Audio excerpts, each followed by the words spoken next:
Good evening from the Health Education campus of Case Western Reserve University and the Cleveland Clinic. I'm Chris Wallace of Fox News, and I welcome you to the first of the 2020 presidential debates between President Donald J. Trump and former Vice President Joe Biden. This debate is sponsored by the Commission on Presidential Debates.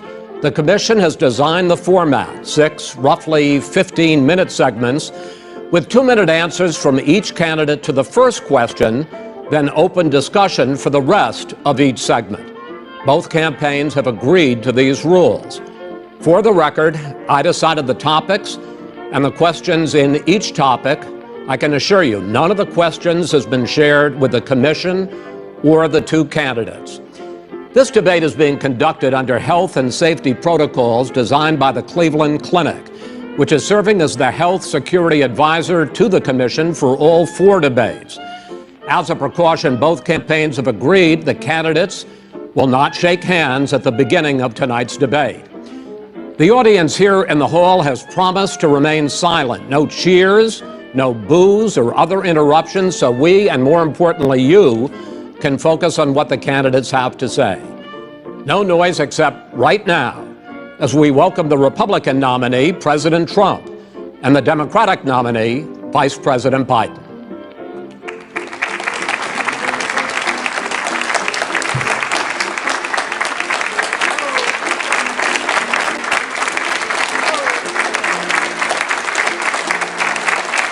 How you doing, man? How are you? I'm ready.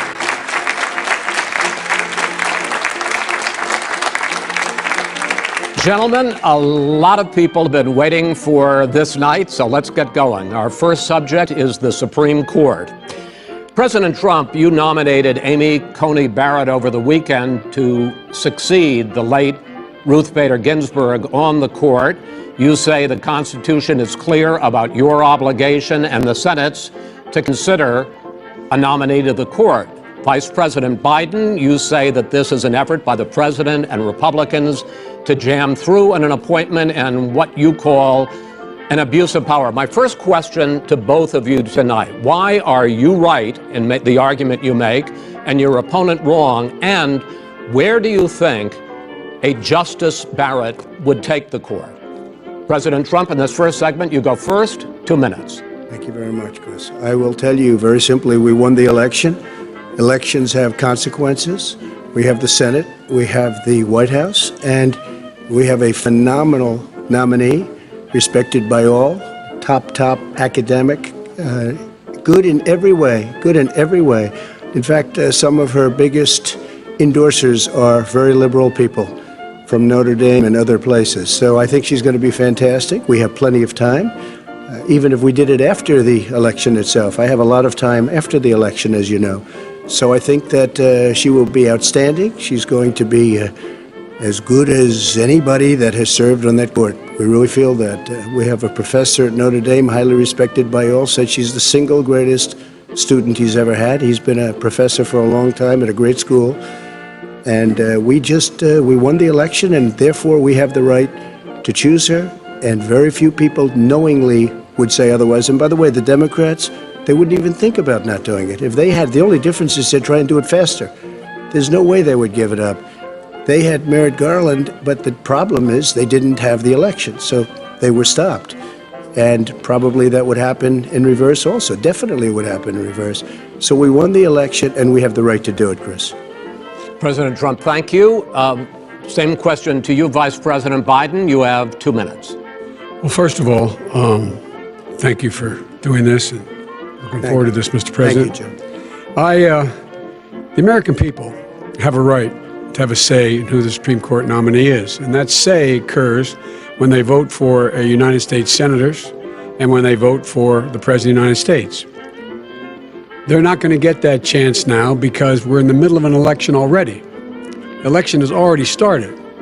Tens of thousands of people have already voted. And so the thing that should happen is we should wait. We should wait and see what the outcome of this election is, because that's the only way the American people get to express their view is by who they elect as president and who they elect as vice president. Now, what's at stake here is the president's made it clear he wants to get rid of the Affordable Care Act. He's been running on that. He ran on that, and he's been governing on that. He's in the Supreme Court right now trying to get rid of the Affordable Care Act, which will strip 20 million people from having insurance, health insurance now, if it goes into court, and the justice. And I have nothing. I'm not opposed to the justice. She seems like a very fine person, but she's written before she went on the bench, which is her right, that she thinks that the Affordable Care Act is not constitutional. The other thing that's on the court, and if it's struck down, what happens? Women's rights are fundamentally changed.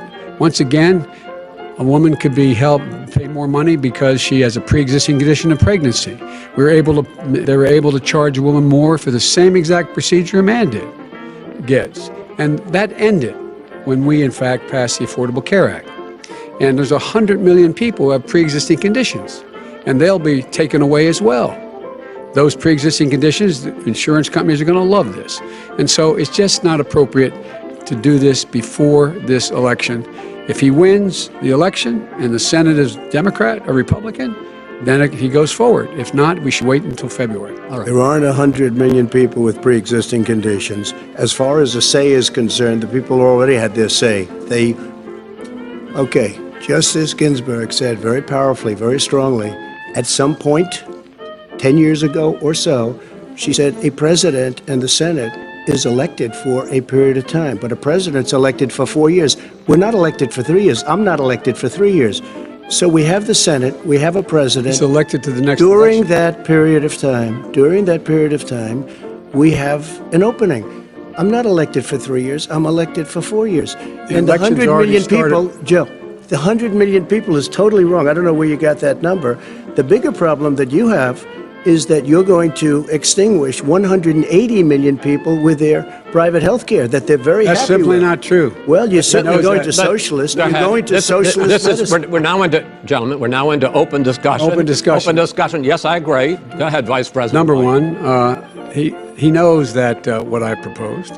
What I proposed is that we expand Obamacare and we increase it. We do not wipe any. And one of the big debates we had with 23 of my colleagues trying to win the nomination that I won were saying that Biden wanted to allow people to have private insurance still. They can. They do. They will under my proposal. It's not what you've said, But and it's not what that your party is- has said. that is simply Your party a lie. doesn't say it. Your party That is wants to simple. go socialist My medicine party is and me. socialist Right healthcare. now, I am and the they're going to Democratic dominate Party. you, Joe. You know that. I am the Democratic Party right now. The platform of the Not according Democratic to Party Harris. is what I, in fact, approved of. What I approved of. Now, here's the deal. The deal is that it's going to wipe out pre-existing conditions. And by the way, the 200,000 people that have died on his watch, how many of those have survived? Well, there's 7 million people that contracted COVID. What does it mean for them going forward if you strike down the Affordable Care Act? And Joe, you've had pre-existing 308,000 military people dying because you couldn't provide them proper health care in the military. So don't tell me I'm about happy this. to talk about And this. if you were here, Look, it here's wouldn't the be deal. 200, it would be 2 million people because you were very late on the draw. You Late didn't on want the me to draw. ban China, which was heavily infected. You didn't want me to ban All right, gentlemen, Europe, which was heavily Mr. President, You would have Mr. been much President, later, Joe. Mr. President, much later. Mr. President, You're talking about 2 million people. You're not gonna be able to President, as shut the him up. moderator, we are going to talk about COVID in the next segment, but go ahead. Let me finish. The point is that the president also is opposed to Roe v. Wade. That's on the ballot as well in the court. And so that's also at stake right now. And so the election is already You don't know it's on the begun. ballot. Why is it on the ballot? Because Why is it you on the said ballot? It's not you're- on the ballot. It's on the ballot in the I court. don't think so. In the court. Well, There's nothing happening there. Donald, would you And just you don't be quiet know for a her minute? view on Roe v. Wade. You I don't don't know her know. view. Well, all right, let's talk. We got a lot to unpack here, gentlemen. We got a lot of time. So, on health care, and then we'll come back to Roe v. Wade. All right. Mr. President, the Supreme Court will hear a case a week after the election in which the Trump administration, along with 18 state attorneys general, are seeking to overturn That's right. Obamacare, to end Obamacare. You have spent the last... Because they want to give good health care. If I may ask Go ahead. my question, sir. Good health care. Over the last 4 years, you have promised to repeal and replace Obamacare, but you have never in these 4 years come up with a plan, a comprehensive plan Yes, to I have. replace Obamacare. Of course I have. Well, I'll I give got you an rid of opp- the I'm gonna- individual when I finish, mandate. I'm going to give you an Excuse opportunity. me. I got rid of the individual mandate, which was a That is big not a chunk of comprehensive Obama. That plan. is absolutely a big thing. That was the worst I part of didn't ask, Obamacare. sir. Chris, You're that was the debating him, worst not part me. of Obama. Let me ask my Well, question. I'll ask Joe. The no, individual mandate was the most unpopular Mr. Vice Pre- aspect of Mr. Obamacare. I President, got rid of it. I'd like and you we to, will protect Mr. people President, with I'm the pre-existing moderator of this conditions. debate, and I would like you to let me ask my question, and then you can answer Go your ahead. question. You, in the course of these 4 years, have never come up with a comprehensive plan to replace Obamacare, and just this last Thursday, you signed a largely symbolic executive order to protect people with pre-existing conditions 5 days before this debate. So my question, sir, is what is the Trump health care plan? Well, first of all, I guess I'm debating you, not him, but that's okay. I'm not surprised. Let me just tell you something, that there's nothing symbolic. I'm cutting drug prices. I'm going with favored nations, which no president has the courage to do because you're going against Big Pharma. Drug prices will be coming down 80 or 90%. You could have done it during your 47-year period in government, but you didn't do it. Nobody's done it. So we're cutting health care. What about all of the pre-existing things that conditions? we've done, He has not cut insulin. health I give care. you an example. Insulin. It was destroying families, destroying people. The cost. I'm getting it for so cheap. It's like water. You want to know the truth? So cheap. Take a look at all of the drugs what we're doing, prescription drug prices. We're going to allow our governors now to go to other countries to buy drugs because When in they fact- pay just a tiny fraction. As I say, of this what is we do. open discussion. No, Let but me this ask is you about. big, You'll this be is happy, big stuff. sir. You'll be happy. I'm about to pick up on one of your points to ask the vice president, which is he points out that you would like to add a public option to Obamacare, and Yes. the argument that he makes and other Republicans make is that that is going to end private insurance. It is and not. well, if I can sorry. ask you the question, it will Not what end. your party says, by the way. It will end private insurance and create a government takeover of health care. It does not. It's only for those people who are so poor they qualify for Medicaid. They can get that free in most states, except governors who want to deny people who are poor Medicaid. Anyone who qualifies for Medicare Medicaid would automatically be enrolled in the public option. The vast majority of the American people would still not be in that option. Number one. Joe, you Number agreed two. with Bernie Sanders, who's I far did- left, on the manifesto, when we you- call it. when And that gives manifest- you socialized medicine. Look, hey, Are you saying I'm not you going didn't to agree? listen to him. The fact of the matter is, I beat Bernie Sanders. Not by much. I beat him a whole hell of a lot. I'm here Not standing facing you, old buddy. Pocahontas would have left Well, 2 days I tell early. you, You would have lost every primary. All he knows how to on do Super is hurt. Tuesday. You got Look, very lucky. here's the deal. I got very lucky. I'm going to get very lucky tonight as well. And tonight I'm going to With make what? sure, because With what? here's the deal. Here's the deal. The fact is that everything he's saying so far is simply a lie. I'm not here to call out his lies. Everybody knows he's a liar. But you I just agree. want to Hey, make wait, sure. Joe, you're the liar. I want to make sure. Graduated last in your class, not first in your class. I want to make Mr. sure. President, can you let him finish, sir? No, he doesn't know how to do that. He has, You'd be you know, surprised. you pick You'd be surprised. the Go ahead, wrong Joe. guy, Go, the go, wrong Joe, night at go. the wrong time. Listen, you agreed with Here's the Bernie deal. Sanders to the The manifesto. whole idea. Let Now you're him. disavowing it. There is no manifesto. Number Please one. let him speak, Mr. Number President. two. You just lost the left. Number two. You just lost the left. You agreed with Bernie Sanders on a plan. Folks, that's absolutely folks, agreed do you to, have and any under that idea plan, what you have this clown's socialized, doing? They call it Mr. Medicare. Do you have any President. do? Socialized medicine. Mr. Well, I President. tell you what, he is not for any help for people needing health care because Bernie? because he in fact already has cost 10 million people their health care that they had from their employers because of his recession. Number one. Number two, yeah. there are 20 million people getting health care through Obamacare now that he wants to take it away. He won't ever look you in the eye and say that's what he wants to do. Take it away. No, I want to give them Number better three. health care at a much lower price But- because and by the way, Obamacare he doesn't is know no how. good. He doesn't know how I've to do already that. fixed it. He has never I've offered already a plan. fixed it to an extent. He has never Obamacare, done a as single you might thing. know, but probably don't. Obamacare Gentlemen, you is realize no if you're good, both Joe. speaking at the It's no same good, time, and it's too expensive. let the president go ahead, sir. Obamacare is no good. We made it better, and I had a choice to make very early on. We took away the individual mandate. We guarantee pre-existing conditions, but took away the individual true. mandate. Listen, this is the way it is. And that destroyed, that they shouldn't even call it Obamacare. Then I had a choice to make. Do I let my people run it really well or badly? Yeah. If I run it badly, they'll probably blame him, but they'll blame me. But more importantly, I want to help people, okay? I said, you got to run it so well. That's what and I just had a meeting with them. They said, the problem is no matter how well you run Obamacare, it's a disaster. It's too expensive. Okay. Premiums are too high, and it doesn't work. So we do want to get rid of it. Chris, we want to get rid of it. I understand it, sir, but I have to give better. you roughly equal time. Good. Please let the Vice President talk. Good. He has no plan for health care. Of course we do. Please. He sends out wishful thinking. He has executive orders that have no power. He hasn't lowered drug costs for anybody. He's been promising a health care plan since he got elected. He has none, like almost everything else he talks about. He does not have a plan. He doesn't have a plan. And the fact is, this man doesn't know what he's talking about. All right. I have one final question for you, sure. Mr. Vice President. If Senate Republicans, we were talking originally about the Supreme Court here, if Senate Republicans go ahead and confirm Justice Barrett, there has been talk about ending the filibuster or even packing the court, adding to the 9 justices there. You call this a distraction by the president, but in fact, it wasn't brought up by the president. It was brought up by some of your Democratic colleagues in the Congress. So my question to you is, you have refused in the past to talk about it. Are you willing to tell the American people tonight whether or not you will support either ending the filibuster or packing the court? Whatever position I take in that, that'll become the issue. The issue is the American people should speak. You should go out and vote. You're in voting now. Vote and let your senators know how strongly you feel. Vote now. Are you going to pack the court? Make sure you, in fact, let people know you're a senator.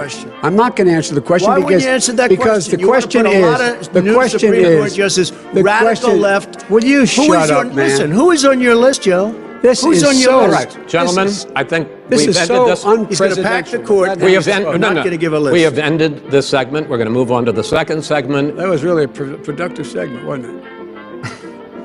Keep yapping, man. The people understand, Joe. They sure 47 do. Years you've done nothing. They understand. All right. The second subject is COVID-19, which is an awfully serious subject. So let's try to be serious about it. We have had more than 7 million cases of coronavirus in the United States, and more than 200,000 people have died. Even after we produce a vaccine, experts say that it could be months or even years before we come back to anything approaching normal. My question for both of you is, based on what you have said and done so far, and what you have said you would do starting in 2021, why should the American people trust you more than your opponent to deal with this public health crisis going forward? In this case, the question goes to you first, sir. 2 minutes uninterrupted. Good luck. 200,000 dead. As you said, over 7 million infected in the United States. We, in fact, have 4% of the world's population, 20% of the deaths. 40,000 people a day are contracting COVID. In addition to that, about between 750 and 1,000 people a day are dying. When he was presented with that number, he said, it is what it is. Well, it is what it is because you are who you are. That's why it is. The president has no plan. He hasn't laid out anything. He knew all the way back in February how serious this crisis was. He knew it was a deadly disease. What did he do? He's on tape as acknowledging he knew it. He said he didn't tell us or give people a warning of it because he didn't want to panic the American people. You don't panic. He panicked. In addition to that, what did he do? He went in and we were insisting that the people we had on the ground in China should be able to go to Wuhan and determine for themselves how dangerous this was. He did not even ask Xi to do that. He told us what a great job Xi was doing. He said we owe him a debt of gratitude for being so transparent with us. And what did he do then? He then did nothing. He waited and waited and waited. He still doesn't have a plan. I laid out back in March exactly what we should be doing. And I laid out again in July what we should be doing. We should be providing all the protective gear possible. We should be providing the money the House has passed in order to be able to go out and get people the help they need to keep their businesses open schools that cost a lot of money. You should get out of your bunker and get out of the sand trap and get in your golf course and go in the Oval Office and bring together the Democrats and Republicans and fund what needs to be done now to save lives. So if we would have listened to you... You have 2 minutes, sir. If we would have listened to you, the country would have been left wide open. Millions of people would have died, not 200,000, and one person is too much. It's China's fault. It should have never happened. They stopped it from going in, but it was China's fault. And by the way, when you talk about numbers, you don't know how many people died in China. You don't know how many people died in Russia. You don't know how many people died in India. They don't exactly give you a straight count, just so you understand. But if you look at what we've done, I closed it and you said he's xenophobic. He's a racist and he's xenophobic because you didn't think I should have closed our country. Wait a minute. It says 2 minutes. You didn't think we should have closed our country because you thought it was terrible. You wouldn't have closed it for another 2 months. By my doing it early, in fact, Dr. Fauci said, President Trump saved thousands of lives. Many of you Democrat governors said, President Trump did a phenomenal job. We worked with the governor. Oh, really? Go take a look. The governors said I did a phenomenal job. Most of them said that. In fact, people that would not be necessarily on my side said that. President Trump did a phenomenal job. We did. We got the gowns. We got the masks. We made the ventilators. You wouldn't have made ventilators. And now we're weeks away from a vaccine. We're doing therapeutics already. Fewer people are dying when they get sick. Far fewer people are dying. We've done a great job. The only thing I haven't done a good job, and that's because of the fake news. No matter what you say to them, they give you bad press on it. It's just fake news. They give you good press, they give me bad press, because that's the way it is, unfortunately. But let me just tell you something. I don't care. I've gotten used to it. But I'll tell you, Joe, you could never have done the job that we did. You don't have it in your blood. You could have never done that job. I know how to do the job. I know how to get the job Well, you didn't do very well in swine flu. H1N1, you were a disaster. Your own chief of staff said you were a disaster. 14,000 people died, not 200,000. There was no economic recession. Sir, you made a there was no recession. You made a point. Let him answer. And there was we didn't shut down the economy. This is his economy he's shut down. The reason it's shut down is because, look, you folks at home, how many of you got up this morning and had an empty chair at the kitchen table because someone died of COVID? How many of you were in a situation where you lost your mom or dad and you couldn't even speak to them? You had a nurse holding a phone up so you could, in fact, say goodbye. You would have lost far more people. Far more people. And you would have been. And by the way, your own his own CDC director says we could lose as many as another 200,000 people between now and the end of the year. And he held up. He said, if we just wear a mask, we can save half those numbers. Just a mask. And by the way, in terms of the whole notion of a vaccine, we're for a vaccine, but I don't trust him at all, nor do you. I know you don't. What we trust is a scientist. You don't trust Dr. Johnson Fauci. Johnson, Pfizer? Okay, by the way, gentlemen, let me move on to questions about the future, because you both have touched on two of the questions I'm going to ask. Focusing on the future first, President Trump, you have repeatedly either contradicted or been at odds with some of your government's own top scientists. The week before last, the head of the Centers for Disease Control, Dr. Redfield, said it would be summer before the vaccine would become generally available to the public. You said that he was confused and mistaken. Those were your two words. Yeah. But Dr. Slaoui, the head of your Operation Warp Speed, has said exactly the same thing. Are they both wrong? Well, I've spoken to the companies, and we can have it a lot sooner. It's a very political thing because people like this would rather make it political than save lives. It is a very political thing. I've spoken to Pfizer. I've spoken to all of the people that you have to speak to. We have great Moderna, Johnson & Johnson, and others. They can go faster than that by a lot. Become very political because the left, or I don't know if I call them left, I don't know what I call them. So you're suggesting that the head of your Operation Warp Speed, Dr. Slaoui? I disagree with him. Yeah, no, I disagree with both of them. And he didn't say that. He said it could be there, but it could also be much sooner. I had him in my office 2 days ago. He talked about the summer, sir, before it's generally available. Just like he said it's a possibility that we'll have the answer before November 1st. It could also be after when it's that. Generally available. We're going to deliver it right away. We have the military all set up logistically. They're all set up. We have our military that delivers soldiers, and they can do 200,000 a day. They're going to be This delivering is the the same vaccine. man It's who all told set you up. by Easter this would be gone away. By the warm weather, it'd be gone. Miraculous, like a miracle. And by the way, maybe you could inject some bleach in your arm, and that would take care of it. This is the That same was man. said sarcastically, That was and you him. know that. I- That was said sarcastically. And so here's the deal. This man is talking about a vaccine. Every serious company is talking about maybe having a vaccine done by the end of the year. But the distribution of that vaccine will not occur until sometime beginning or the middle of next year to get it out, if we get the vaccine. And pray God we will. Pray God we will. Mr. Vice President, I want to pick up, though, You'll have on the that. vaccine I sooner want to than pick that. up on this question, though. You say the public can trust the scientists, but they can't trust President Trump. In fact, you said that again tonight. Your running mate, Senator Harris, goes further, saying the public health experts, quote, will be muzzled, will be suppressed. Given the fact that polls already show that people are concerned about the vaccine and are reluctant to take it, are you and your running mate, Senator Harris, contributing to that fear? No more than the question you just asked him. You pointed out.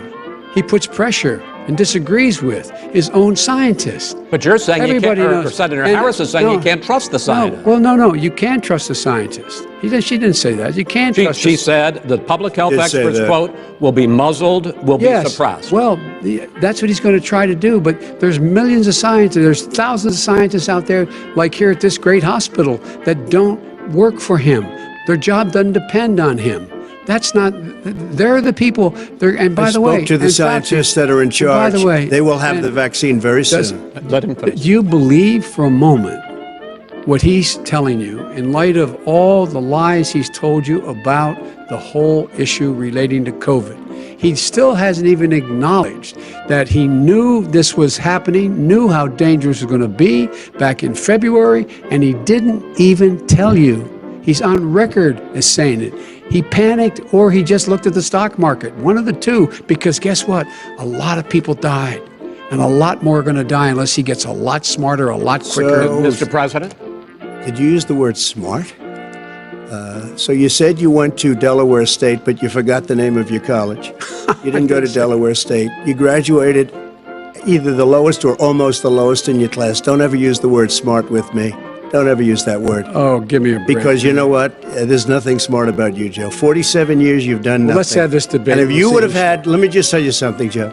No, If you would have had the charge of what I was put through, I had to close the greatest economy in the history of our country. And by the way, now it's being built again. See, and he's it's We're going to going get up to the fast. economy in the next segment, sir. Okay.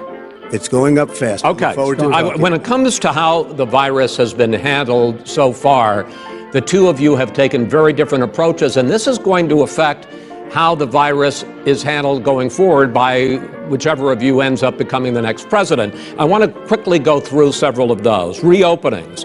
Vice President Biden, you have been much more reluctant than President Trump about reopening the economy and schools. Why, sir?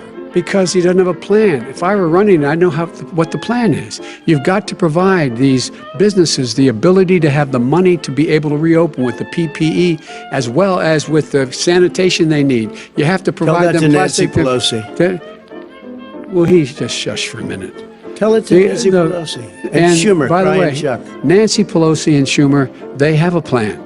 He won't even meet with them. The Republicans won't meet with him in the Okay. Senate. But- And he sits in his golf course. And, well, I mean, literally, think about it. You probably Or play think more than about I it. do, Joe. What about this question of reopenings and the fact? Well, he wants to shut down this country, and I want to keep it open. And we You did a ju- great he just thing by admitted shutting he it shut down. it down. Wait a minute, Let Joe. him Let me finish shut first. you down for a second, Joe, just for 1 second. He wants to shut down the country. We just went through it. We had to because we didn't know anything about the disease. Now we found that elderly people with heart problems and diabetes and different problems are very, very vulnerable. We learned a lot. Young children aren't. Even younger people aren't. We've learned a lot. But he wants to shut it down. More people will be hurt by continuing. If you look at Pennsylvania, if you look at certain states that have been shut down, they have Democrat governors all. One of the reasons they're shut down is because they want to keep it shut down until after the election on yeah. November I want to 3rd. move on to another because subject. it's a I want to move political on to thing. another I've subject. got to But respond. those, I but want to those move, states, gentlemen, I those want to move states on to are another not subject. doing well that are shut down just right gotta now. respond to that. President Wants to shut Trump, down the you whole have country. begun to increasingly question the effectiveness of masks as a disease preventer. And in fact, recently you have cited the issue of waiters touching their masks and touching plates. Are you questioning No, I think the masks efficacy are okay. of You have to masks? understand, if you look, I mean, I have a mask right here. I put a mask on, when I think I need it. Tonight, as an example, everybody's had a test, and you've had social distancing and all of the things that you have to, but I Just wear like your masks rallies. when needed. When needed, I wear masks. Okay, let me ask. I don't wear masks like him. Every time you see him, he's got a mask. He could be speaking 200 feet away from it. He shows up with the biggest mask I've ever seen. I will say this. Vice President Biden, go ahead, sir. Look, the way to open businesses is give them the wherewithal to be able to open. We provided money. The But Congress. I was asking you, sir, about masks. Well, masks make a big difference. His own head of the CDC said if we just wore masks between now, everybody wore masks in social distance between now and January, we'd probably save up to 100,000 lives. It matters. And they've also It said the matters. opposite. They've And also said no serious person said the opposite. They've No also said, well, look serious. all right, I at wanna Dr. ask you- Fauci. Dr. Fauci said the He opposite. did not I want say to the ask you, we opposite. got a Said little very bit more than a strongly, minute left in this masks segment. are not good. Then he changed his mind. He said masks are good. I I'm wanna okay ask- with masks. I I'm want to not ask you fighting both masks. about one last subject, because your different approaches has even affected the way that you have campaigned. President Trump, you're holding large rallies with crowds packed together, thousands of people. Outside. Outside, yes, sir, agreed. Vice President Biden, you are holding much smaller events with Because nobody will show up. people with Well, it's true. Nobody shows up to his rallies. All right. In any case, why you holding the big rallies? Why you not? You goes first, sir. Because people want to hear what I have to say. I mean, But are you I've not done a worried great about it job spreading as a disease? president, and I'll have 35,000 people show up at airports. We use airports. Are you for not hangars, worried and about we the have a disease lot of issues, people. sir?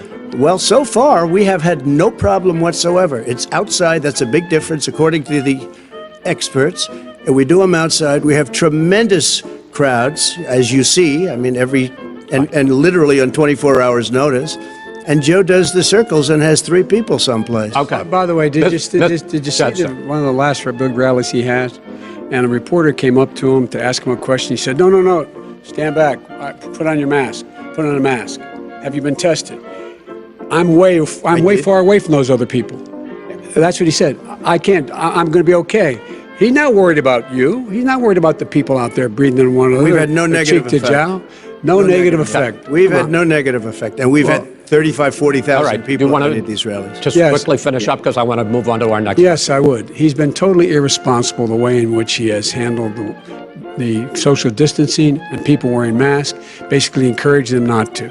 All right. He's a fool on this. If you could get the crowds, you would have done the same thing. But you can't. Nobody cares. Gentlemen, can we move on to the Nobody cares. Gentlemen, can we move on to the economy? Yes. The economy is, I think it's fair to say, recovering faster than expected from the shutdown. Much faster. In the second quarter, the unemployment rate fell to 8.4% last month. The Federal Reserve says the hit to growth, which is going to be there, is not going to be nearly as big as they had expected. President Trump, you say we are in a V-shaped recovery. Vice President Biden, you say it's more of a K-shape. What difference does that mean to the American people in terms of the economy? President Trump, in this segment, you go first. So we built the greatest economy in history. We closed it down because of the China plague. When the plague came in, we closed it down, which was very hard psychologically to do. He didn't think we should close it down, and he was wrong. And again, 2 million people would be dead now instead of still 204,000 people is too much. One person is too much. Should have never happened from China. But what happened is we closed it down, and now we're reopening, and we're doing record business. We had 10.4 million people in a 4-month period that we've put back into the workforce. That's a record the likes of which nobody's ever seen before. And he wants to close down he will shut it down again. He will destroy this country. You know, a lot of people, between drugs and alcohol and depression, when you start shutting it down, you take a look at what's happening in some of your Democrat-run states where they have these tough shutdowns. And I'm telling you, it's because they don't want to open it. One of them came out last week, you saw that. Oh, we're going to open up on November 9th. Why November 9th? Because it's after the election. They think they're hurting us by keeping them closed. They're hurting people. People know what to do. They can social distance, they can wash their hands, they can wear masks, they can do whatever they want. But they got to open these states up. When you look at North Carolina, when you look, and these governors are under siege, Pennsylvania, Michigan, and a couple of others, you got to open these states up. It's not fair. You're talking about almost it's like being in prison. And you look at what's going on with divorce, look at what's going on with alcoholism and drugs. It's a very, very sad thing. And he'll close down the whole country. This guy will close down the whole country and destroy our country. Our country is coming back incredibly well, setting records as it does it. We don't need somebody to come in and say, let's shut it down. All right. Your 2 minutes, sir. We're now moved to you.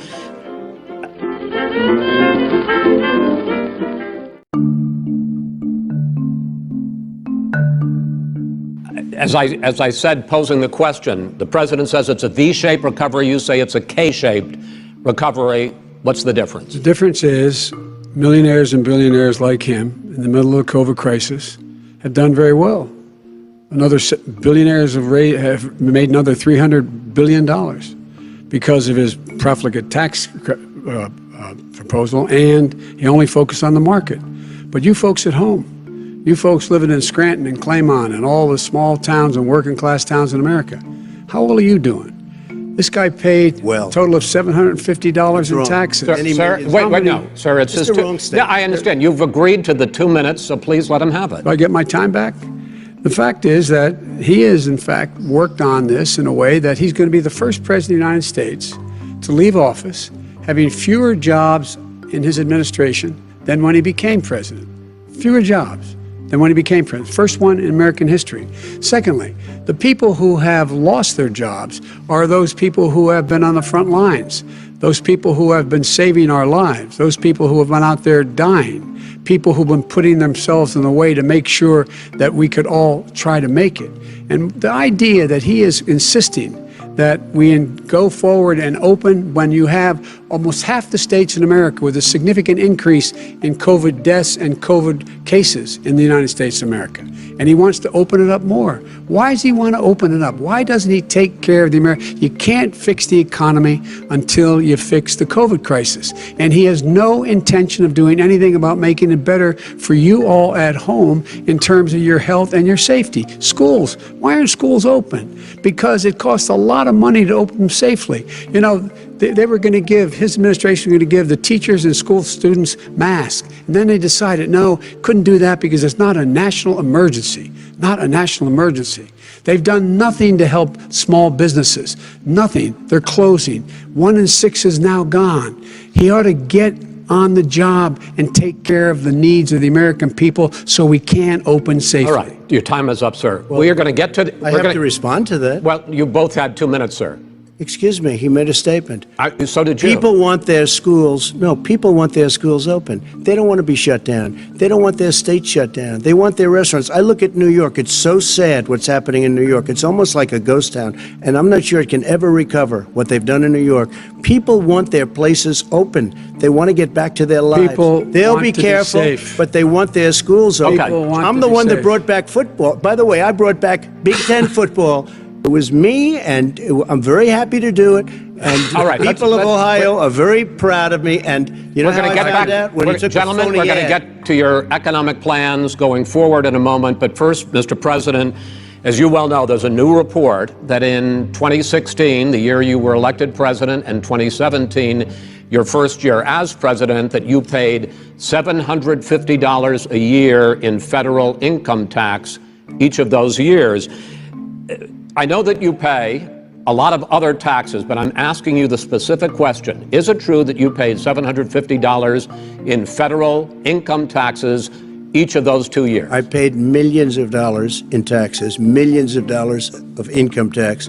And let me just tell you, there was a story in one of the papers. I paid $38 million 1 year. I paid $27 million. Show us your tax returns. I went. You'll see it as soon as it's finished. You'll see it. You know, if you want to do, go to the Board of Elections. There's a 118-page or so report that says everything I have, every bank I have, I'm totally under-leveraged because the assets are extremely good, and I built a great company. I'm asking you a specific question, which is... let me tell you... I understand all of that. I understand all of that. No, Mr. President, go ahead. I'm asking you a question. Will you tell us how much you paid in federal income taxes in 2016 and 2017. Millions of dollars. You paid millions of dollars? Millions of dollars. So yes. not 750. Millions of dollars. And you'll get to see it. And you'll get to When? see it. But let me just tell you, Chris, let me just tell you something, that it was the tax laws. I don't want to pay tax. Before I came here, I was a private developer. I was a private business people. Like every other private person, unless they're stupid, they go through the laws, and that's what it is. He passed a tax bill that gave us all these privileges for depreciation and for tax credits. We build a building and we get tax credits, like the hotel on Pennsylvania Avenue. You get a massive, which, by the way, was given to me by the Obama administration, if you can believe that. Now, the man got fired right after that happened. But Vice President Biden, you want to respond? Yeah, I do want to respond. Look, the tax code that made him, put him in a position that he pays less tax than a school teacher makes on the money a school teacher makes, is because of him he says he's smart because he can take advantage of the tax code. And he does take advantage of the tax code. That's why I'm going to eliminate the Trump tax cuts. And I'm going to eliminate those tax cuts and make sure that we invest in the people who, in fact, need the help. People out there need help. But why didn't you do it over the last 25 years? Because you weren't president. Because you weren't president screwing things up. You were a senator. And You're the worst president America has ever had. Hey, Come Joe, on. let me just tell you, Joe. I've done more in 47 months. I've done more than you've done in 47 years, Joe. We've done things that you never even thought of doing, including fixing the broken military that you gave me, including taking care of your vets. Mr. President, we're talking about the economy. I'd like to ask you about your plans going forward, because, Mr. Vice President, your economic plan, if you were to be elected president, focuses a lot on big government, big taxes, big spending. I want to focus first on the taxes. You propose more than $4 trillion over a decade in new taxes on individuals making more than $400,000 a year and on corporations. President Trump says that that kind of an increase in taxes is going to hurt the economy as it's just coming out of a recession. Well, just take a look at what is the analysis done by Wall Street firms. Points out that my economic plan would create 7 million more jobs than his in 4 years, number one. And number two, it would create an additional $1 trillion in economic growth, because it would be about buying American.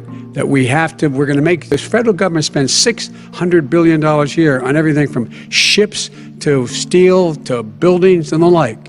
And under my proposal, we're going to make sure that every penny of that has to be made by a company. But respectfully, sir, I'm talking about taxes, not spending. By the way, I'm going to eliminate a significant number of the tax. I'm going to make the corporate tax 28%. It shouldn't be 21%. You have 91 companies, in the Fortune 500, who don't pay a single penny in tax, making billions of dollars. Why didn't you do it before when you were vice president with Obama? Because you, in fact, passed that.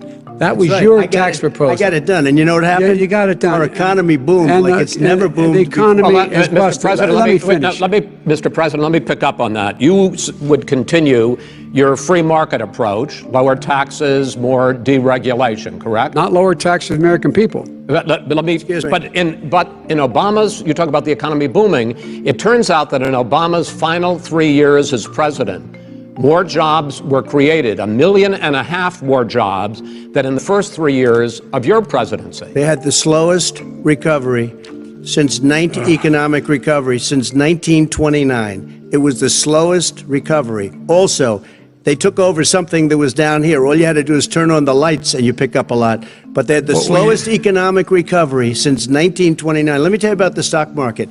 When the stock market goes up, that means jobs. It also means 401ks. If you got in, if you ever became president with your ideas, you want to terminate my taxes, I'll tell you what, you'll lose half of the companies that have poured in here will leave, and plenty of companies that are already here, they'll leave for other places.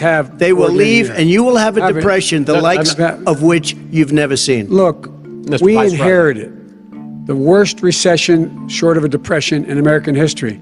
I was asked to bring it back. We were able to have an economic recovery that created the jobs you're talking about. We handed him a booming economy. He blew it. It wasn't booming. He blew it. He blew it. It wasn't booming. It was the weakest recovery Well, sir, is it since fair to, wait, is 1929. it fair to say he blew it when, in When fact, COVID came in. when there was record low unemployment Yeah. before COVID? Yeah, but because what he did, even before COVID, manufacturing went in the hole.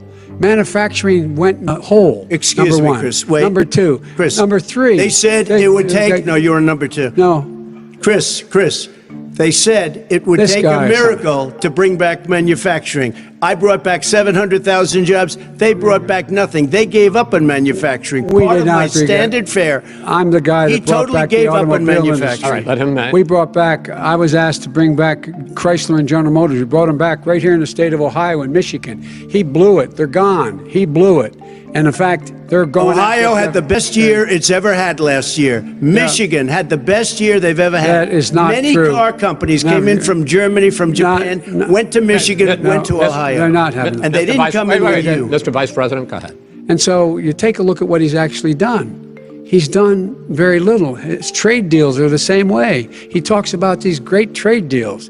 You know, he talks about the art of the deal. China's perfected the art of the steal. We have a higher deficit with China now than we did before. We have the highest trade deficit China with ate Mexico. your lunch, down All right, gentlemen, 18%. in- China ate your lunch, Joe, and no but- wonder your son goes in and he takes out billions of dollars. Takes out billions of dollars to manage. He makes millions of dollars. And also, Simply while not we're at true. it, why is Simply it, not. just out of curiosity, the mayor of Moscow's wife gave your son $3.5 million. That's What not did he true. do to deserve it? That What is- did he do with Burisma None to of that- deserve Wait, You've $183,000? None You've of asked that your is question, true. let him answer. If, None of that is true. It's Oh, really? been He didn't totally get no, $3.5 hey, million? Mr. President, It's Mr. totally- President, please. You've totally asked a question. discredited.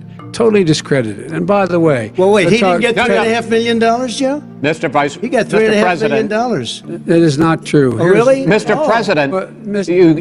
it's an open discussion, please. Now, It's a fact. Well, There's- it you is have not a raised an fact. issue. Let the Been Vice totally President answer. discredited. Did There was a Burisma pay him report. $183,000 a month with no experience in energy? Mr. Look, President, no job. My son did nothing wrong at Burisma. I think he did. and Mr. The only President, guy that let did him something- answer. He doesn't want to let me answer because he knows I have the truth. His position has been totally, thoroughly discredited. who? And The media? By everybody. Well, by the By the media, media, by our because they refuse to allies, talk by the about it World because they're Bank, embarrassed. by everyone has discredited. Matter of fact, even Mr. the people President, who please stop.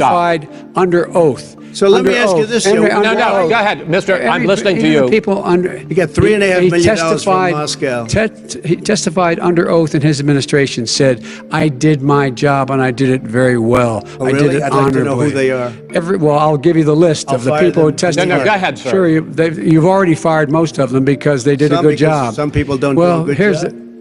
With you, Go they ahead. said- You get here's the, the wait a deal. minute. You get the final word, Mr. Well, it's hard to get any word in with this clown. Excuse me, this. Hey, this let me just person. tell you, No. I'm Mr. President. I'm $3.5 Mr. million, President. Joe. That is simply. Why did not he true. deserve $3.5 million It from did- Moscow? Look, here's the deal. We want to talk about families and ethics. I don't want to do that. I mean, his family we could talk about all night. His family's My already. family, No, let him go. my family already lost wrote- a fortune by That's right. coming down Go and ahead. helping Go us ahead. with Go government. ahead, sir. And that's Every- such a. they're right That's here. it, Mr. That's President. such Every a great. single one of them lost This a is not fortune about by President. my coming and family or helping his us family. with It's government. about your family, They the didn't American collect $3.5 people. million He for doesn't. nothing. That's not true. It doesn't want to talk about what you need. You, the American people. It's about you. That's what we're talking about. you here. should All right, Not that's the, about end here. of, that's the end of the Shouldn't have segment. taken the money. We're moving on. He didn't take them. Well, Vice it's a very- President, but Chris, no, can I ex- be honest? It's a very important Try to be question. honest. No, He I- stood I- up. No, he stood up. the answer to and the he question is no. threatened Ukraine. No, sir. With $1 billion, Sir, if you don't that get rid of is the Trump- You know what? You're absolutely not stop. You're on true. tape doing it. You're going to Not have tape. True. Gentlemen, Is- I hate to raise Chris, my voice, he's but on it seems to tape. be, why should I be different than the two of you? So here's the That's a deal. good point. We have 6 segments. We have ended that segment. We're going to go to the next segment. In that segment, you each are going to have 2 uninterrupted moments. In those 2 uninterrupted minutes, Mr. President, you can say anything you want. I'm going to ask a question about race, but if you want to answer about something else, go ahead. But I think that the country would be better served if we allowed both people to speak with fewer interruptions. I'm appealing to you, sir, to do that. Well, and him too. Well, frankly, you've been doing more interrupting Well, that's than all he right, has. but he does plenty. Well, less than, sir, less there's than, plenty. no, less than you have. Let's please continue on. The issue of race. Vice President Biden, you say that President Trump's response to the violence in Charlottesville 3 years ago, when he talked about very fine people on both sides, was what directly led you to launch this run for president. Oh, yeah, sure. President Trump, you have often said that you believe you have done more for Black Americans than any president, with the possible exception of Abraham Lincoln. My question for the two of you is, why should voters trust you rather than your opponent to deal with the race issues facing this country over the next 4 years? Vice President Biden, you go first. It's about equity and equality. It's about decency. It's about the Constitution. And we have never walked away from trying to require equity for everyone, equality for the whole of America. But we've never accomplished it. But we've never walked away from it like he has done. It is true. The reason I got in the race is when those people, close your eyes, remember what those people looked like coming out of the fields carrying torches, their veins bulging, spewing and just spewing anti-Semitic bile, and accompanied by the Ku Klux Klan. A young woman got killed. And they asked the president what he thought. He said there were very fine people on both sides. No president's ever said anything like that. It is who's now, who second, sir. Second point I'd make to you is that when Floyd was killed, when Mr. Floyd was killed, there was a peaceful protest in front of the White House. What did he do? He came out of his bunker, had the military use tear gas on him so he could walk across to a church and hold up a Bible. And then what happened after that? The bishop of that very church said that it was a disgrace. The general who was with him said all he ever wants to do is divide people, not unite people at all. This is a president who has used everything as a dog whistle to try to generate racist hatred, racist division. This is a man who, in fact, you talk about helping African Americans. 1 in 1,000 African Americans has been killed because of the coronavirus. And if he doesn't do something quickly, by the end of the year, 1 in 500 will have been killed. 1 in 500 African Americans. This man is a savior of African Americans. This man cares at all. This man done virtually nothing. Look, the fact is that you have to look at what he talks about. You have to look at what he did. And what he did has been disastrous for the African-American community.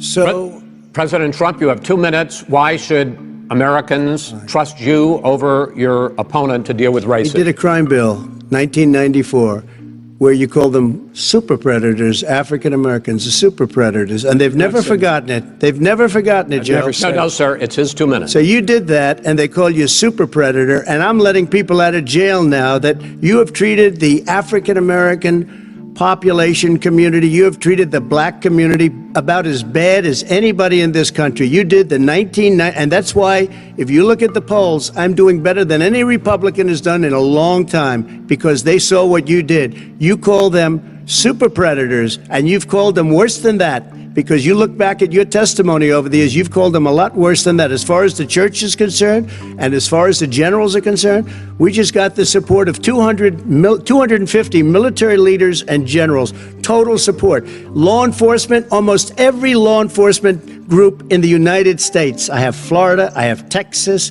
I have Ohio, I have Portland. The sheriff just came out today and he said, I support President Trump. I don't think you have any law enforcement. You can't even say the word law enforcement, because if you say those words, you're going to lose all of your radical left supporters. And why aren't you saying those words, Joe? Why don't you say the words law enforcement? Because you know what? If they called us in Portland, we would put out that fire in a half an hour, but they won't do it because they're run by radical left Democrats. If you look at Chicago, if you look at any place you want to look, Seattle, they heard we were coming in the following day, and they put up their hands, and we got back Seattle.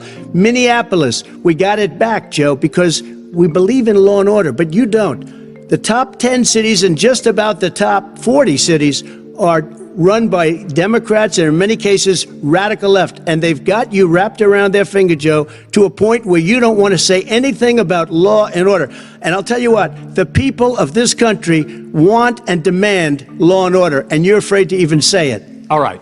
I want to return to the question of race. Vice President Biden, after the grand jury in the Breonna Taylor case decided not to charge any of the police with homicide. You said it raises the question, quote, whether justice could be equally applied in America. Do you believe that there is a separate but unequal system of justice for blacks in this country? Yes, there is. There's systemic injustice in this country, in education and work and in law enforcement and the way in which it's enforced. But look, the vast majority of police officers are good, decent, honorable men and women.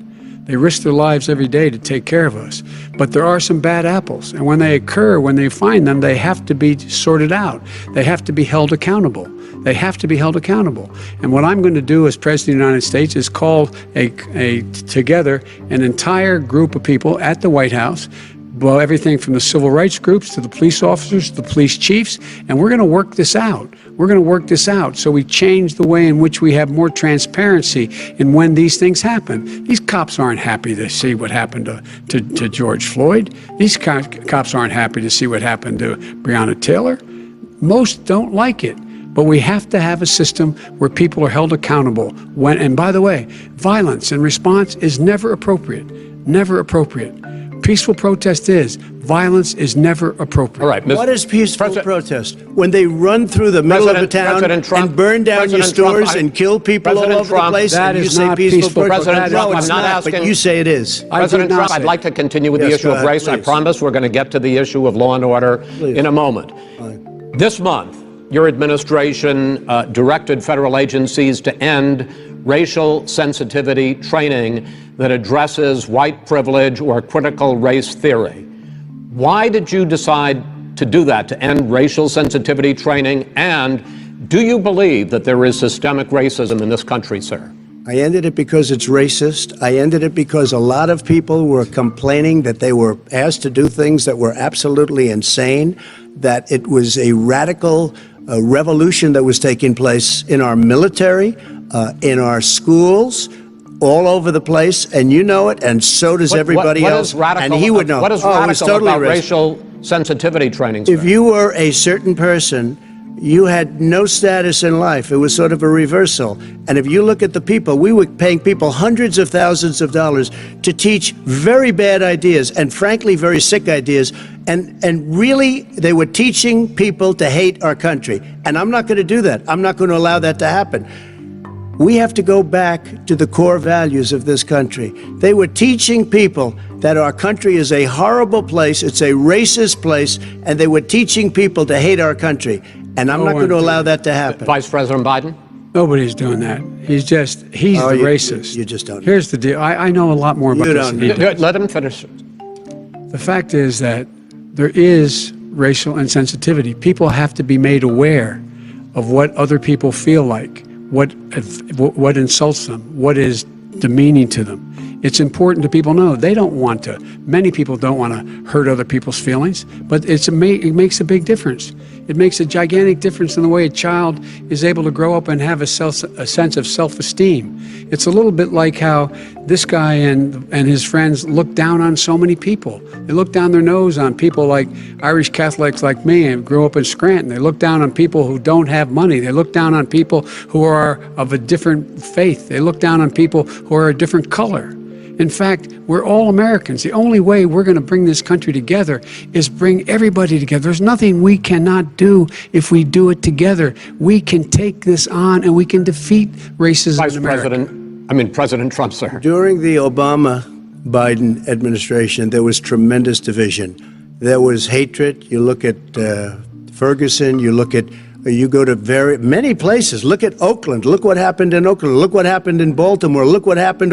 Frankly, it was more violent than what I'm even seeing now. Oh, my but Lord. The reason is that ridiculous. the Democrats that run these cities ridiculous. don't want to talk like you about law and order. Violent and you crime, still haven't mentioned. violent Are you crime. in favor of law and order? I'm in favor of law. You follow Are you in favor of law and order? Go yes, ahead, I'm say in it. favor. You Everybody's asked a in favor question, of let him finish. Law and You'll order. lose his Law left. and order. Let him answer. Law and order with justice, where people get treated fairly.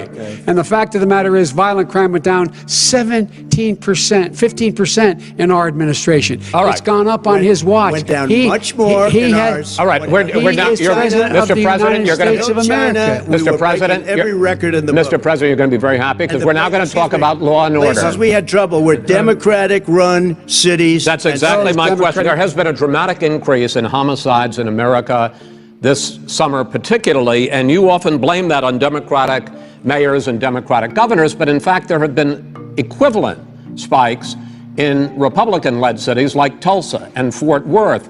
So the question is this really a party issue? I think it's a party issue. You can bring in a couple of examples, but if you look at Chicago, what's going on in Chicago, where 53 people were shot and 8 died shot. If you look at New York, where it's going up like nobody's ever seen anything, the numbers are going up 100, 150, 200% crime. It is cities. crazy what's going on. And he doesn't want to say law and order because he can't, because he'll lose his radical left supporters. And once he does that, it's over with. But if he ever got to run this country and they ran it the way he would want to run it, we would have our suburbs would be gone. By the way, our suburbs would be gone, and you would see problems like you've He never would seen. know a suburb unless he took a wrong turn. Oh, I know suburbs. He would not. So much I was better. raised. Go ahead. Wait a minute. I was So much raised in the suburbs. This is not 1950. All these dog whistles and racism don't work anymore. Suburbs are by and large integrated. There's many people today driving their kids to soccer practice and/or to black and white and Hispanic in the same car as there have been any time in the past. What really is a threat to the suburbs and their safety is his failure to deal with COVID. They're dying in the suburbs. His failure to deal with the environment. They're being flooded. They're being burned out because his refusal to do anything. That's why the suburbs are in trouble. I do want to talk about this issue of law and order, though. And in the joint recommendation that came from the Biden-Bernie Sanders task force, you talked about, quote, reimagining policing. First of all, what does reimagining policing mean, and do you support? It means Let me, if I might finish the question. What does reimagining policing mean, and do you support the Black Lives Matter call for community control of policing? Look, what I support is the police having the opportunity to deal with the problems they face. And I'm totally opposed to defunding the police officers. As a matter of fact, local police, the only one defunding in his budget calls for a $400 million cut in local law enforcement assistance. They need more assistance. They need, when they show up for a 9/11 call, to have someone with them as a psychologist or psychiatrist to keep them from having to use force and be able to talk people down. We have to have community policing like we had before, where the officers get to know the people in the communities. That's when crime went down. It didn't go up, it went down. And so we have to be engaged. That's not what in they're prevention. talking about, Chris. That's not what they're talking about. That's He's talking about exactly- defunding the police. That is not true. He doesn't have any law Would you- support. look, He has no law enforcement That's not support. true. Almost That's nothing. look, Oh, really? Who do you have? Name one group that supports you. Name one group that came out and supported you. Go Look, ahead. look. Think. We have time. we don't have time to do No, no, anything. think except about listen. it. Look, Name folks, one law folks, enforcement group that came out and I supported think, gentlemen, you. I think I'm going to take back the There aren't. moderator's I don't think role, there are any. and I want to get to another subject, which is the issue of protests in many cities that have turned violent. In Portland, Oregon, especially, we had more than 100 straight days of protests, which I think you would agree. You talk about peaceful protests. Many of those turned We're not into peaceful. riots. Mr. Vice President, you say that people who commit crimes should be held accountable. The question I have, though, is as the Democratic nominee, and earlier tonight you said that you are the Democratic Party right now, have you ever called the Democratic mayor of Portland or the Democratic governor of Oregon and said, hey, you got to stop this, bring in the National Guard, do whatever it takes, but you stop the days and months of violence in Portland? I don't hold public office now. I am a former vice president. I've made it clear in my public statements that the violence should be prosecuted. It should be prosecuted, and anyone who commits it But should you've be never called prosecuted. for the people, He's never the said leader. that. Excuse me, sir. You have never called for the leaders in Portland and in Oregon to Because bring in they- the National Guard and knock off 100 days of riots? They can, in fact, take care of it if he just stay out of the way. Look here. Oh, really? Here, really? here's the But thing. I sent in the I U.S. asked him a Marshals question. to get the killer No, of the young man in the middle of the street. They shot him, and for 3 days, President Trump, Portland President wouldn't do Trump, anything. I please had to send interrupt in the and- U.S. Marshals. President They Trump, took care of business. Go ahead, sir. And by the way, you know, his own former spokesperson said, you know, riots and chaos and violence help his cause. That's what this is all about. I don't know who said that. I do. Who? I think Kellyanne Conway. I don't think she said She said that. don't- And so here's the All right. But here's the point. Go ahead, The point sir. is that that's what he is keeps trying to rile everything up. He doesn't want to calm things down. Instead of going in and talking to people and saying, let's get everybody together, figure out how to deal with this. What's he do? He just pours gasoline in the fire constantly, And- every single solitary Okay, time. and to end this, button up this segment, I'm going to give you a minute to answer, sir. You have repeatedly Well, wait, criticized. I have to answer his No, statement. you have His statement. repeatedly. Wait, you have just one No, second. you've been talking He back made and a forth. statement. I'm asking you. I would love to you know, end it. sir. I would love to end it, and You know, we if would you want to very switch seats, We would could very quickly. We could do that, but I'd I'm send no, in I- the National Guard. It would be over. There'd be no problem. Okay, But they good. don't want to accept the National Guard. You have repeatedly criticized the vice president for not specifically calling out Antifa and other left-wing That's right. extremist groups.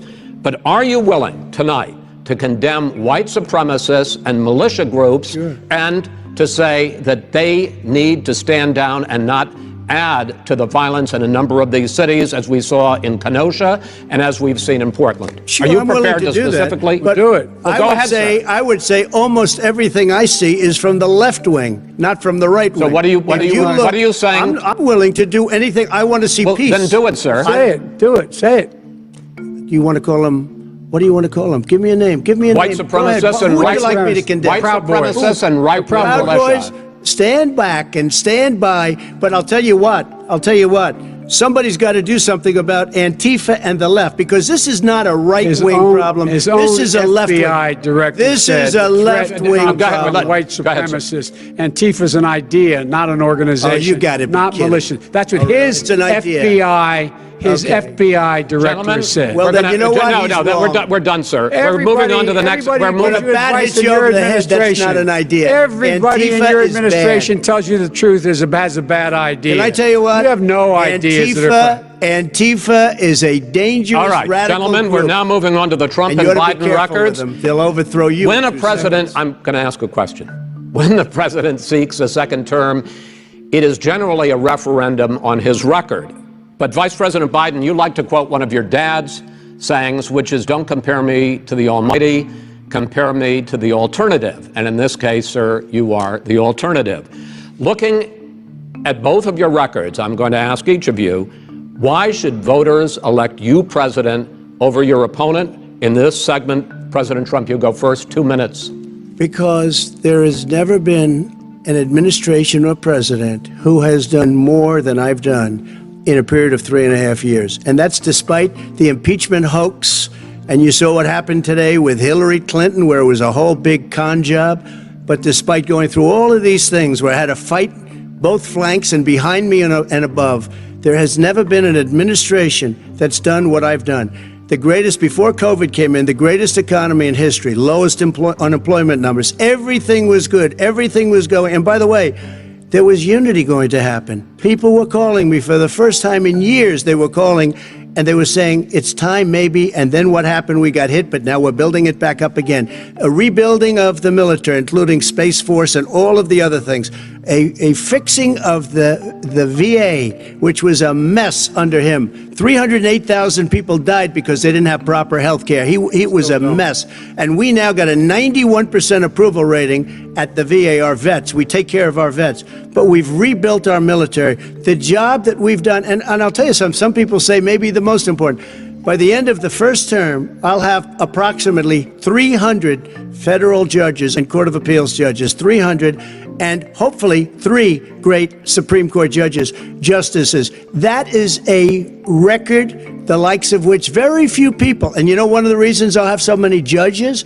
Because President Obama and him left me 128 judges to fill. When you leave office, you don't leave any judges. That's like you just don't do that. They left 128 openings, and if I were a member of his party, because they have a little different philosophy, I'd say if you left us 128 openings, you can't be a good president, you can't be a good vice president. But I want to thank you because it gives us almost, it'll probably be above that number by the end of this term. Fine, sir. 300 judges, it's a record.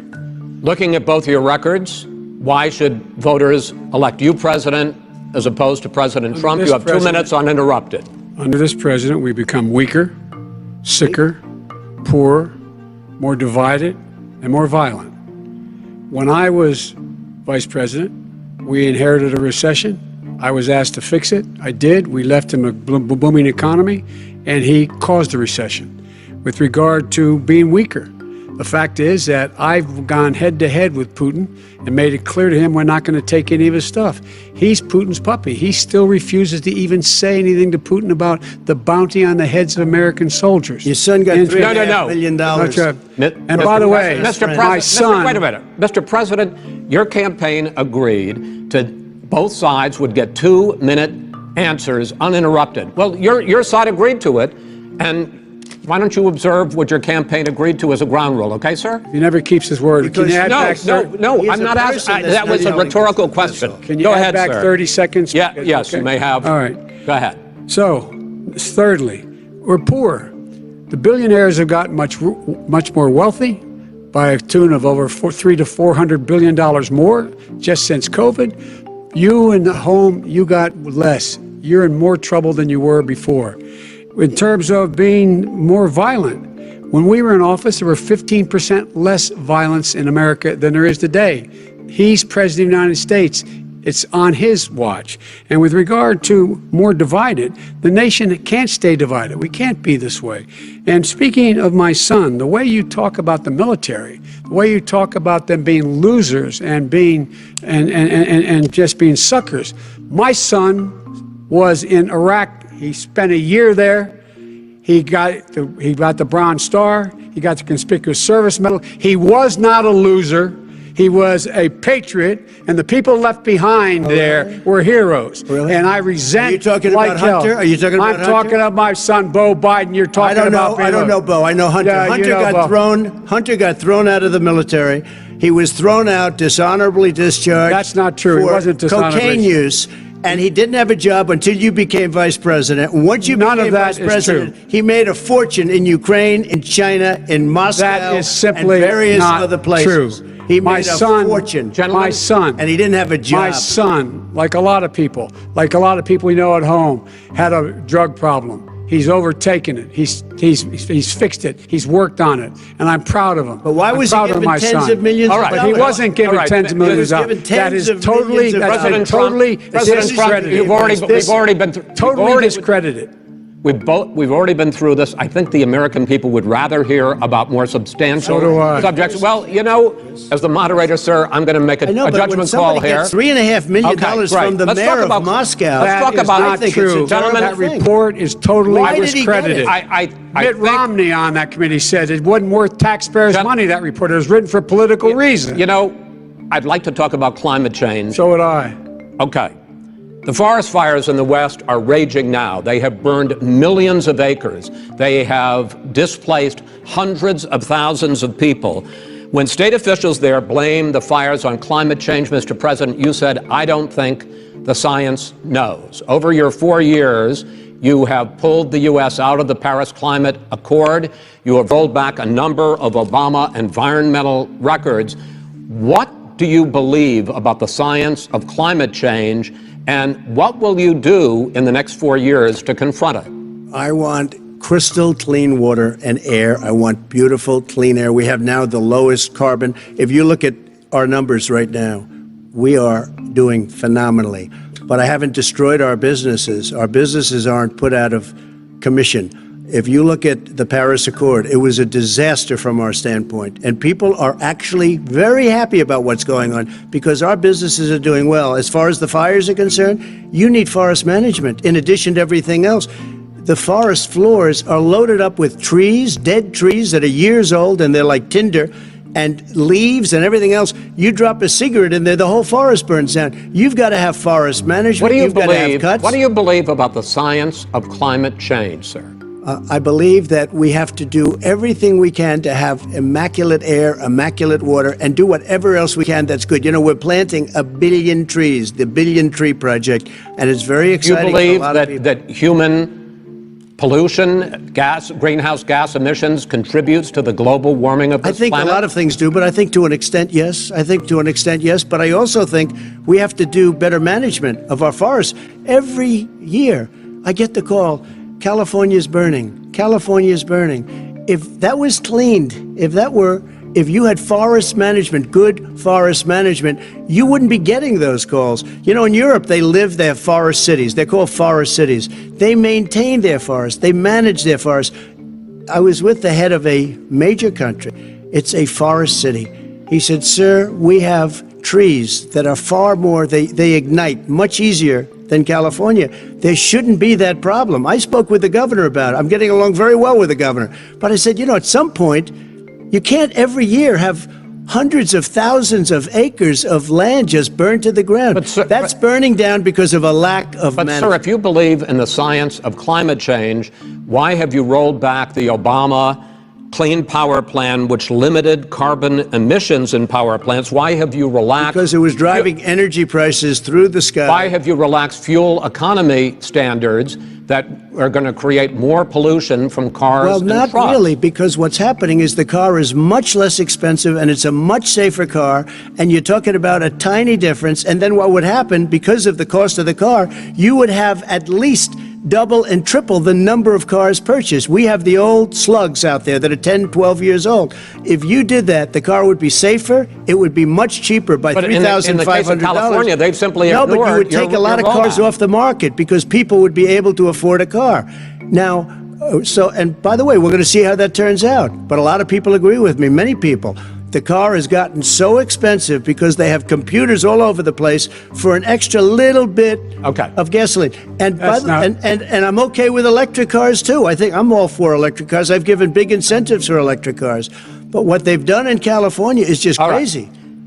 Vice President Biden, I'd like you to respond to the president's climate change record, but I also want to ask you about a concern. You proposed $2 trillion in green jobs. You talk about new limits, not abolishing, but new limits on fracking, ending the use of fossil fuels to generate electricity by 2035, and zero net emission of greenhouse gases by 2050. The president says a lot of these things would tank the economy and cost millions of jobs. He's absolutely wrong, number one. Number two, if in fact, during our administration, the Recovery Act, I was in charge, able to bring down the cost of renewable energy to cheaper than or as cheap as coal and gas and oil. Nobody's going to build another coal-fired plant in America. No one's going to build another oil-fired plant in America. They're going to move to renewable energy, number one. Number two, we're going to make sure that we are able to take the federal fleet and turn it into a fleet that's run on their electric vehicles. Making sure that we can do that, we're going to put 500,000 charging stations and all of the highways that we're going to be building in the future. We're going to build an economy that, in fact, is going to provide for the ability us to take 4 million buildings and make sure that they, in fact, are weatherized in a way that, in fact, they'll emit significantly less gas and oil because the heat will not be going out. There's so many things that we can do now to create thousands and thousands of jobs. We can get to net zero in terms of energy production by 2035. Not only not costing people jobs, creating millions of good paying jobs, not $15 an hour, but prevailing wage, by having a new infrastructure that in fact is green. And the first thing I will do, I will rejoin the Paris Accord. I will join the Paris Accord because with us out of it, look what's happening. It's all falling apart. And talk about someone who has no relationship with foreign policy. Brazil, the rainforests of Brazil are being torn down, are being ripped down. More carbon is absorbed in that rainforest than every bit of carbon that's emitted in the United States. Instead of doing something about that, I would be gathering up and making sure we had the countries of the world coming up with $20 billion and say, here's $20 billion. Stop stop tearing down the forest. And if you don't, then you're going to have significant economic consequences. What about the argument that President Trump basically says that you have to balance environmental interests and economic interests, and he's drawn his line? Well, he hadn't drawn a line. He still, for example, he wants to make sure that methane's not a problem. You can now emit more methane without it being a problem. Methane. This is a guy who says that you don't have to have mileage standards for automobiles that exist now. This is a guy who says that, well, the fact that it's all true. And here's the deal. He's talking about the Green New Deal, and it's not $2 billion or $20 billion, as you said. It's $100 trillion. I'm talking about where they want to rip down buildings and rebuild the building. No, it's the dumbest, most ridiculous. Where airplanes are out of business, where two-car systems are out, where they want to take out the cows too. That's not true either, right? This is a $100 trillion. Look, that's more money than our country could make in 100 years if we're going by the case. All right, let me destroy our because I country. actually wait a minute, sir. I actually have studied your plan, and it includes upgrading 4 million buildings, weatherizing 2 million homes over 4 years, building 1.5 million energy-efficient homes. So the question becomes, the president is saying, I think some people who support the president would say that sounds like it's going to cost a lot of money and hurt the economy. What it's going to do is going to create thousands and millions of jobs, good-paying jobs. Let him finish, sir. He doesn't know how to do that. $100 billion. The fact is, it's going to create millions of good-paying jobs, and these tax incentives for people to weatherize, which he wants to get rid of. It's going to make the economy much safer. Look how much we're paying now to deal with the hurricanes. By the way, he has an answer for hurricanes. He said maybe we should drop a nuclear weapon on them. They may. I never said that. That's at all. he did say. You made it up. And here's the deal. You make up. We are going to be in a position where we can create hard, good jobs by making sure the environment is clean and we all are in better shape. We spend billions of dollars now, on floods, hurricanes, rising seas. We're in real trouble. Look what's happening just in the Midwest with these storms that come through and wipe out entire sections and counties in Iowa. They didn't happen before. They're because of global warming. We make up 15% of the world's problem. But the rest of the world, we've got to get them to come along. That's why we have to get back into the Paris Accord. All right, gentlemen. Wait a minute, Chris. So why didn't he do it for 47 years? You were vice president. Why didn't you get the world? China sends up real dirt into the air. Russia does. India does. They all do. We're supposed to be good. And by the way, he made a couple of statements. The Green New Deal is $100 trillion. That is not my plan. That's the Green New you want to Deal rebuild every is building. not my plan. You want to rebuild every If he knew anything about, he made a statement about the military. He said I said something about the military. He and his friends made it up, and then they went with it. I never said it. Okay. That is what not he true. did Sir, is he you're done said in this segment. he called the military Mr. Vice President, stupid bastards. I and he did said not it on say tape. He said Mr. stupid Please, bastards. He sir, said it. stop. I would never I say would that. Play to the it. military. Play it. Go ahead. Mr. You're on Vice tape. President answered his final question. The final question is, I can't remember which of all his rantings. I'm having a little trouble myself, but and about the economy and about this question of what it's going to cost. The economy. I mean, the Green New Deal and the idea of what your environmental changes will do. The Green New Deal will pay for itself as we move forward. We're not going to build plants that, in fact, are great polluting plants. So do you We're going to support build the Green New Deal? Pardon me? Do you support that? No, I don't support the Green New Deal. You don't? Oh, well, that's a big statement. I that support means you the just lost the radical left. I support you the don't? Biden plan that I put forward. Okay. The Biden plan, which is different than what he calls the radical Green New Deal. All right, gentlemen, final segment, election integrity. As we meet tonight, millions of Americans are receiving mail-in ballots or going to vote early. How confident should we be that this will be a fair election? And what are you prepared to do over the next 5+ weeks? Because it'll not only be to Election Day, but also counting some ballots, mail-in ballots after Election Day. What are you prepared to do to reassure the American people that the next president will be the legitimate winner of this election? In this final segment, Mr. Vice President, you go first. Prepared to let people vote. They should go to iwillvote.com, decide how they're going to vote, when they're going to vote, and what means by which they're going to vote. His own Homeland Security Director, and as well as the FBI Director, says there is no evidence at all that mail-in ballots are a source of being manipulated and cheating. They said that. The fact is that there are going to be millions of people because of COVID that are going to be voting by mail-in ballots, like he does, by the way. He sits behind the Resolute desk and sends his ballot to Florida, number one. Number two, we're going to make sure that those people who want to vote in person are able to vote because enough poll watchers are there to make sure they can socially distance. The polls are open on time, and the polls stay open until the votes are counted. And this is all about trying to dissuade people from voting because he's trying to scare people into thinking that it's not going to be legitimate. Show up and vote. You will determine the outcome of this election. Vote, vote, vote. If you're able to vote early in your state, vote early. If you're able to vote in person, vote in person. Vote whatever way is the best way for you, because he cannot stop you from being able to determine the outcome of this election. And in terms of whether or not when the votes are counted, and they're all counted, that will be accepted. If I win, that will be accepted. If I lose, that'll be accepted. But by the way, if in fact he says he's not sure what he's going to accept, well, let me tell you something. It doesn't matter, because if we get the votes, it's going to be all over. He's going to go. He can't stay in power. It won't happen. It won't happen. So vote. Just make sure you understand you have it in your control to determine what this country is going to look like the next 4 years. Is it going to change? You're going to get 4 more years of these lies. Mr. President, 2 minutes. So when I listened to Joe talking about a transition, there's been no transition from when I won. I won that election. And if you look at crooked Hillary Clinton, if you look at all of the different people, there was no transition because they came after me trying to do a coup.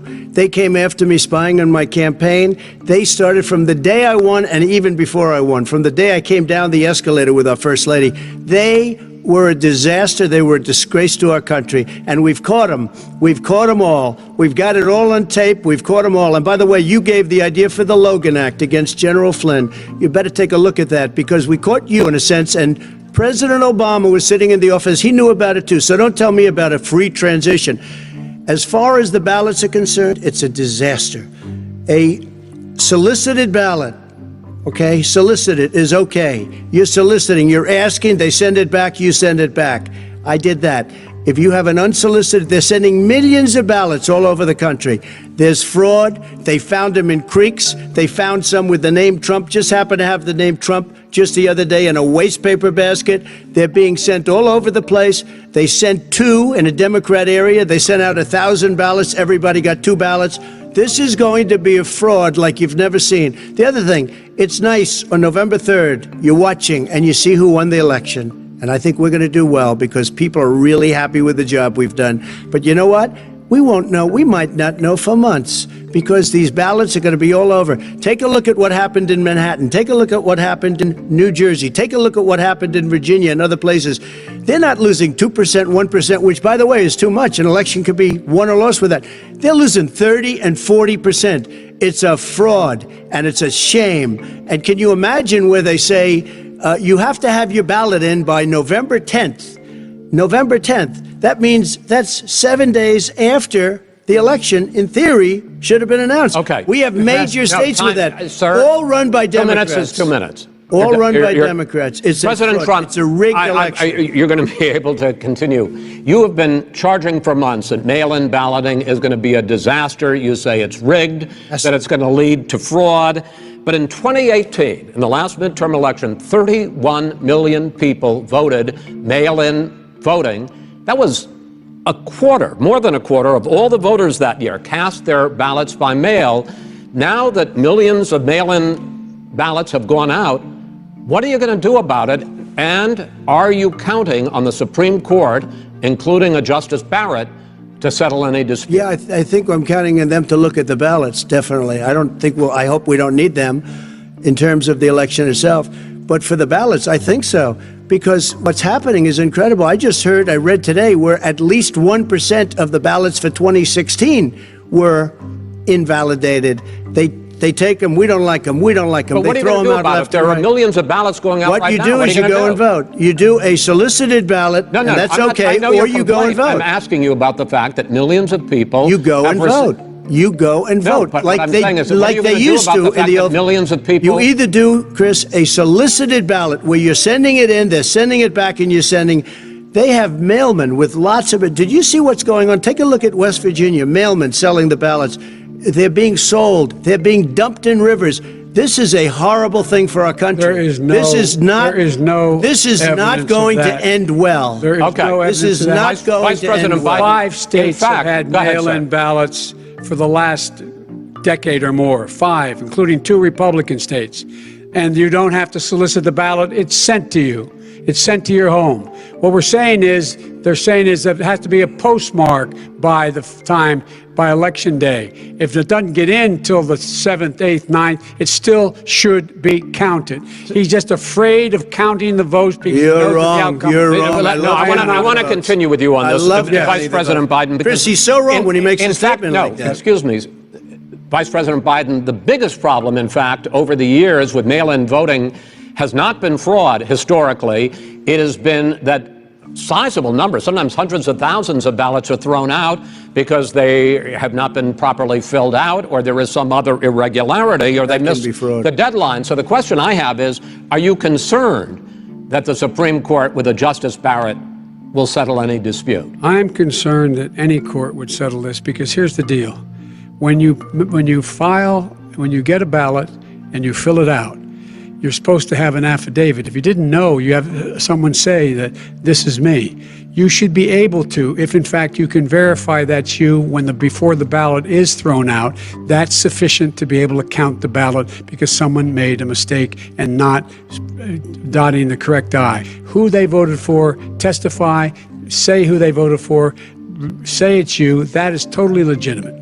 All right. Excuse me, Chris, when you I have a final- 80 million ballots Gentlemen, I have a final sending question. and swamping the system, you know it can't be done. You know it can't, and already All there's right, been so now- fraud. Mail deception. service delivers Wait a minute, gentlemen, and the 185 final million question pieces of is, mail a day. in million 8 ballots. states, we can keep talking. It's in a 8 states, disgrace. election workers are prohibited, currently by law, 8 states, from even beginning to process ballots, even take them out of the envelopes and Yes. flatten them until Election Day. That means that it's likely, because there's going to be a huge increase in mail-in balloting, that we are not going to know on election night who the winner is, that it could be days, it could be weeks. Could be months. Until we find out who the new president is. So first for you, sir, finally for the vice president, I hope neither of you will interrupt the other. Will you urge your supporters to stay calm during this extended period, not to engage in any civil unrest? And will you pledge tonight that you will not declare victory until the election has been independently certified? President Trump, you go first. I'm urging my supporters to go into the polls and watch very carefully, because that's what has to happen. I am urging them to do it. As you know, today there was a big problem. In Philadelphia, they went in to watch. They're called poll watchers, a very safe, very nice thing. They were thrown out. They weren't allowed to watch. You know why? Because bad things happen in Philadelphia, bad things. And I am urging my people. I hope it's going to be a fair election. If it's a fair You're urging election, them what? I am 100% on board. But if I see tens of thousands of ballots being manipulated, I can't go along with that. And I'll tell you what what, does that mean, from a not go common along? sense, Does that mean you're I'll tell gonna you tell what your it means. people to take to the It means you street? have a fraudulent election. You're And what are sending you out gonna do? 80 And million what would you ballots. do They're about that? not equipped to. These people aren't equipped to handle it. Number one. Number two, Okay. they cheat. They cheat. Hey, they found ballots in a waste paper basket 3 days ago, and they all had the name All right. military ballots. They were military. They all had the name Trump on them. Vice President You think Biden, that's good? Vice President Biden, final question for you. Will you urge your supporters to stay calm while the vote is counted, and will you pledge not to declare victory until the election is independently certified? Yes, and here's the deal. We count the ballots, as you pointed out. Some of these ballots in some states can't even be opened until Election Day. And if there's thousands of ballots, it's going to take time to do it. And by the way, our military, they've been voting by ballots since the end of the Civil War, in effect. And that's what's going to happen. Why is it for them somehow not fraudulent? It's the same process. It's honest. No one has established at all that there is fraud related to mail-in ballots, that somehow it's a fraudulent process. It's already been established. Take a look at No, Carolyn Maloney's race. I asked you had an opportunity Look to at respond. Carolyn Maloney. Go ahead. They have no idea what Vice happened. President Biden, go ahead. He has no idea what he's talking about. Here's the deal. The fact is, I will accept it, and he will too. You know why? Because once the winner is declared, after all the ballots are counted, all the votes are counted, that'll be the end of it. That'll be the end of it. And if it's me, in fact, fine. If it's not me, I'll support the outcome. And I'll be a president not just for the Democrats. I'll be a president for Democrats and Republicans. And this guy, I want to see an fact, honest Okay, ballot count. gentlemen, you say that's the end of Chris, it? This is the I end wanna of this see an debate? honest ballot count. We're And I going to think leave he it does there. too. To be continued as in more debates as we go on. President Trump, Vice President Biden, it's been an interesting hour and a half. I want to thank you both for participating in the first of 3 debates that you have agreed to engage in. We want to thank Case Western Reserve University and the Cleveland Clinic for hosting this event. The next debate, sponsored by the Commission on Presidential Debates, will be 1 week from tomorrow, October 7th, at the University of Utah in Salt Lake City. The 2 vice presidential nominees, Vice President Mike Pence and Senator Kamala Harris, will debate at 9 p.m. Eastern that night. We hope you watch. Until then, thank you and good night.